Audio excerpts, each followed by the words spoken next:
Hi, everybody, and thanks for coming.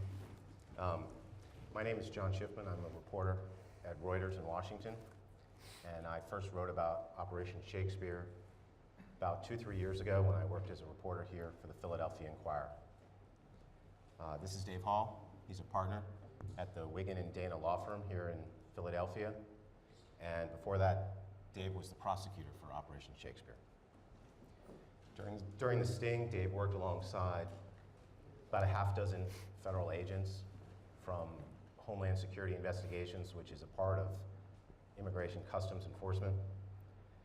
Dave and I first got to know each other many years ago when I was writing my first book, which is called Priceless, which was about the founder of the FBI's art crime team. And Dave was also a prosecutor for the art crime team in, well, all over the world, right? Yeah. Yes. Dave has an unusual background as a prosecutor. Almost simultaneously, he spent about 30 years in the U.S. Navy and in the U.S. Navy Reserve, and much of it in military intelligence. And he's the only prosecutor I know who is a black belt and an expert rifle shot. Over the next 20 or 30 minutes, Dave and I hope to have a good conversation about a few things. We want to talk about why and how today's most coveted weapons, miniature technology that's capable of guiding missiles, jamming radar, and triggering countless different kinds of explosions are ending up in enemy hands. We'll also talk about the serious threat giving away our technological advantage poses to America and its troops, not to mention the financial cost. U.S. businesses and taxpayers spend billions every year developing this military technology, which China, Russia, North Korea, and Pakistan simply steal for a fraction of the cost. We'll also talk about why this threat is, in some ways, just as important and just as dangerous as the current cyber espionage threat. And of course, we're going to also talk about Operation Shakespeare itself.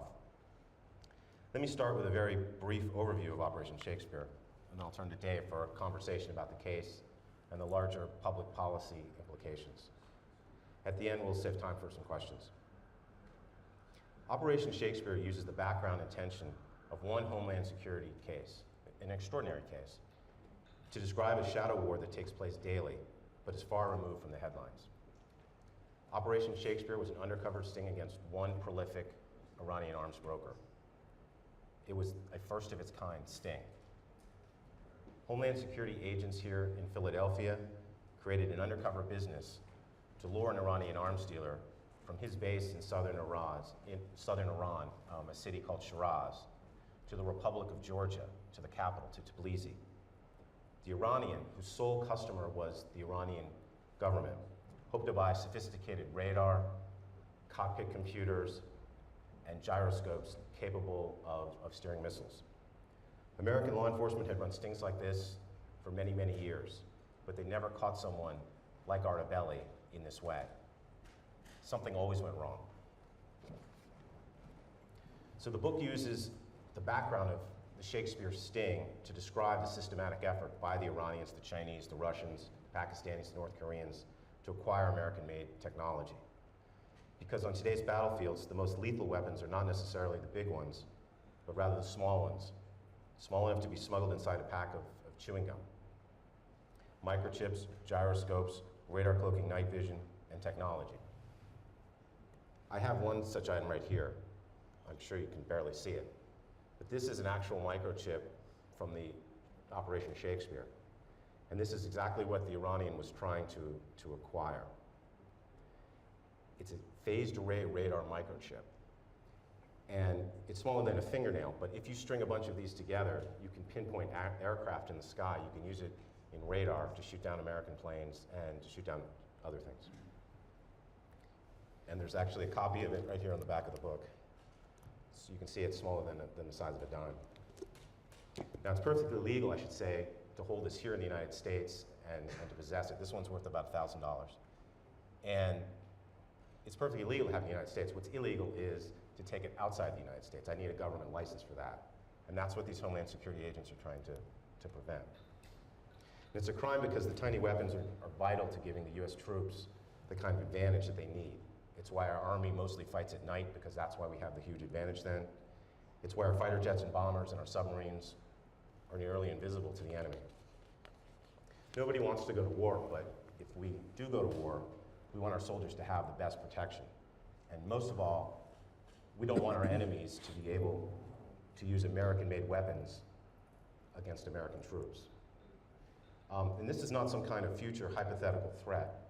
On the battlefields of Iraq and Afghanistan, our military has recovered remote-controlled triggers inside unexploded IEDs, roadside bombs. The shocking thing is that these triggers carried serial numbers that can be traced to factories inside the United States. Someone had smuggled them to the insurgents on the battlefield. And in the book, what you learn is that the main target in Operation Shakespeare also ordered these very items, these remote triggers, from a company in Arizona. As we talk about this, I want to recognize someone who's here with us today, because it's important to remember who we're trying to protect. In the book, I open with the story of a young second lieutenant in the Army. His name is Seth Devoren, who was killed in action in Iraq. And his mother, Sue, is here today. And I just want to recognize Lieutenant Devoren's service to the country, but also to the agents who are here. I wanted them to meet Sue if they get a chance afterwards, because it gives you a sense of the kind of person you're working for to try to protect us from happening to somebody else's son. Before we start talking about the Sting, Dave, can you talk a little bit about why these tiny components, even the ones that might seem innocuous, like a tank screw or a urine bag for a fighter pilot, why they matter if you're in the military? Well, the cliche is that the chain is only as strong as its weakest link, and that's a cliche because it's true in the case of chains, but also in the case of weapons systems. A bolt seems innocuous until it's the thing that breaks and causes an aircraft to be downed for maintenance. So, every one of these components matters. When forces deploy, supply chains are stressed, and often in those cases, the failure rate goes up because of the absence of little components that fail. You told me once about something that the Navy deploys, something called a Hangar Queen. Can you talk a little bit what a Hangar Queen is and what that tells you about the importance of having every little part? Well, the Hangar Queen idea is it's not a desirable situation from a supply point of view. What happens with the deployed force is that with a squadron, for example, is that one of the airplanes goes down, it's not functional, so it's sitting in the hangar. Then a second airplane goes down, and the maintenance people start raiding the first airplane for parts for the second airplane. And at some point, what happens is that first airplane just isn't used anymore because it's basically there for inventory. That's obviously to be avoided, but it's just an example of what happens when the supply chain fails. So can you talk generally about how Iran and China steal our military technology? How do they get it out of the country? Well, what they do is they take advantage of whatever weak points they can find in our efforts to prevent that. So in the case of Iran, well, in the case of China, what you're seeing right now is that they've figured out that that our cybersecurity is bad, so they're hacking. I mean, that seems to be one of their main mechanisms for stealing U.S. technology. And it's not that Iran doesn't do that, but Iran takes other measures as well. They're often seeking physical components to supply their maintenance people. Their specific problem with aircraft is that the United States supplied aircraft to Iran in the 70s. F-4s, F-5s, F-14s, and of course, after the revolution, the U.S. stopped maintaining them, and we stopped supplying them with spare parts. So they had to do that themselves, and so they had the same problem that a Navy squadron has. When it's deployed and far from home, they start running out of things. So they have acquisition agents who are